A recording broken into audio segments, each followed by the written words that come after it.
எனக்கு அன்பான சகோதர சகோதரிகளே, இந்த நாளில் உங்களை பார்ப்பது எனக்கு மிகுந்த மகிழ்ச்சி.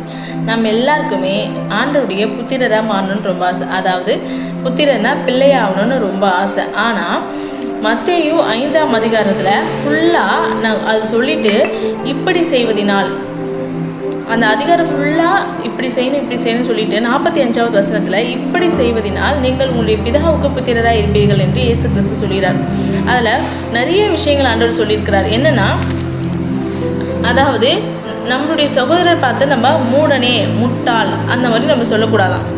அதுக்கப்புறமா நம்ம சகோதரன் மேலே நம்மளுக்கு ஒரு மனஸ்தாபங்கள் இருந்தால் நம்ம காணிக்கை போட வரும்போது முன்பு போயிட்டு சகோதரன்கிட்ட ஒப்புரவு வாங்கிட்டு அப்புறம் காணிக்கைகளை போடுங்க அப்படின்னு சொல்கிறாரு.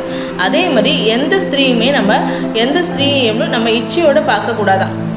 அப்படி இச்சையோடு நம்ம பார்த்தாலே நம்ம அவங்க கூட விபச்சாரம் செய்த மாதிரி ஆயிடுச்சு. அந்த மாதிரி நீங்கள் செய்யக்கூடாது சொல்கிறார். அதுக்கப்புறமா உள்ளதை உள்ளது என்றும் இல்லாததை இல்லாதது என்றும் சொல்லுங்கள்.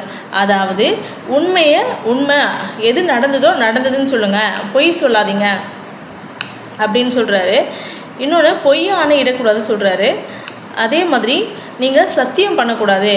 அதாவது உங்கள் மேலே சத்தியம், என் மேலே சத்தியம், அந்த மாதிரி எந்த சத்தியங்களும் பண்ணக்கூடாது அப்படின்னு சொல்கிறாரு. அதே மாதிரி ஒருவன் ஒரு கன்னத்தில் உங்களை அரைஞ்சானா மறு கன்னத்தையும் நம்ம கொடுக்கணுமா. இது நிச்சயமாக நம்ம செய்யணும். அப்படி செஞ்சால் மட்டும்தான் நம்ம சும்மா சொல்லிக்கலாம், நான் ஏசப்பாவோட பிள்ளைன்னு. ஆனால் உண்மையிலேயே யார் ஒருத்தவங்க ஒரு கன்னத்தில் அரைஞ்சா மறு கன்னத்தை நீங்கள் இந்த பக்கமும் அடிங்க அப்படின்னு சொல்கிறாங்களோ அவங்க தான் ஆண்டவருக்கு புத்திரராக மாற முடியுமா.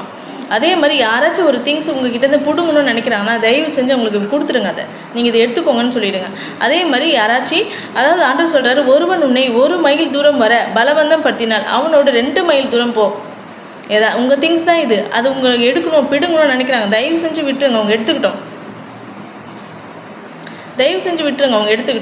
அதே மாதிரி நம்மளை ஸ்நேகிக்கிறதுனால எந்த பிரயோஜனமும் இல்லையா. அதனால் சத்துருக்களை நம்ம ஸ்நேகிக்கணுமா.